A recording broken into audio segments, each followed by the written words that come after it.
ला सुरुवात झाली आहे। ह्या चर्चा बैठकीमध्ये स्वयं भगवान बाबा हनुमानजी उपस्थित आहे, यांना माझा प्रणाम।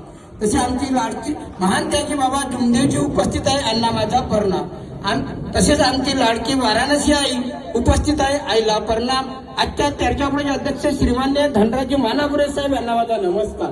आजच्या चर्चा बैठकीचे उपाध्यक्ष श्रीमान्य आमचे चिरंजीव मोठे बंधू परशुरामजी ठाकरे साहेब यांना माझा नमस्कार। तसे आजच्या चर्चापडीचे संचालक श्रीमान्य आपले रविभाऊ मोहनकर यांना माझा नमस्कार। सर्व मान सेवक सेविका आणि बालगोपाल सर्वांना माझा नमस्कार। पहा, आपण या मार्गामध्ये येतो आणि सुखी होतो। प्रत्येक सेवकाला आणि प्रत्येक सेवकीला मालूम आहे, पण जेव्हा आमची सेवकीनबाई मार्गात येऊन एका भगवंताच्या चर्चामध्ये जाऊ शकत नाही आणि तिला वेळ अशी आली, जेव्हा शेतामध्ये बांधावरचं गवत कापायला लागली तेव्हा इच्छू चावला।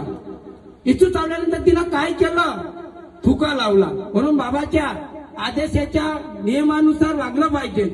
ती चर्चाकडे जात नव्हती आणि ते एक गवताची पेंडी घेऊन घरी गेली। बाल्याचे बाबा मला इच्छू चावला, तुला काय केलं म्हणते, मी थुका लावला। म्हणूनच तुला म्हणतो ज्या ठिकाणी चर्चा पडेल त्या ठिकाणी तू चर्चा पडेल चाल, ऐकत नाही। तेव्हा तिला खूप अंगार होऊ लागली, तेव्हा तिने हातपाय धुतले आणि एका आपला पाहिजे एक छोटासा अनुभव आहे।